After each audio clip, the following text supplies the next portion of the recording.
आणि अशोक चव्हाण यांच्या राजीनाम्यानंतर काँग्रेसच्या नेत्यांना प्रचंड धक्का आहे।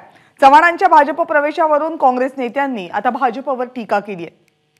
अचानक त्यांनी तो रिझाइन दिला, तो त्यामागचं कारण अजून काही स्पष्ट झालेलं नाही किंवा त्यांच्या मागे कशी अशी काही त्यातून नाराजी काही दिसत नव्हती पक्षामध्ये सुद्धा। परंतु अचानक दिलेला हा राजीनामा काय कारण आहे हे आत्ता तरी सांगणं कठीण आहे। पण एक आहे की सातत्यानं त्यांच्या मागे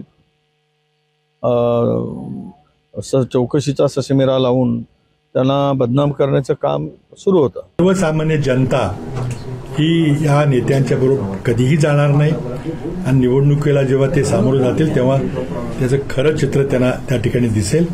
आज आम्ही आमचे सर्व सहकारी खंबीरपणे काँग्रेसच्या मागे उभे आहोत आणि हे जे दुर्दैवी निर्णय अशोकरावांनी घेतलेला आहे त्याबद्दल एक खंत व्यक्त करतो आणि ते काही योग्य निर्णय घेतील अशी अपेक्षा करतो, कारण त्यांनी इतकी वर्ष काँग्रेसमध्ये काम केलेलं आहे। काँग्रेसने त्यांना जे काही करायचं ते केलेलं आहे, ते महत्त्वाची पदं दिली होती। राजकारणाला गलिच्छ करण्याचं काम भाजपाने केलेलं मोठं पाप आहे असं माझं म्हणणं आहे। आणि ज्या तऱ्हेने त्यांचं राजकारण चाललंय, तोडाफोडी करा, 400 के पार बोलता ना तुम्ही, 400 के पार जातच नाहीयेत माझं म्हणणं आहे। ही तुमची घबराहट आहे, तुम्हाला भारत जोडो न्याय यात्रेची घबराहट आहे म्हणून तुम्ही सगळे हे करताय, मला असं माझं त्या ठिकाणी म्हणणं आहे। मनासारखं प्रत्येकाचं होत नाही।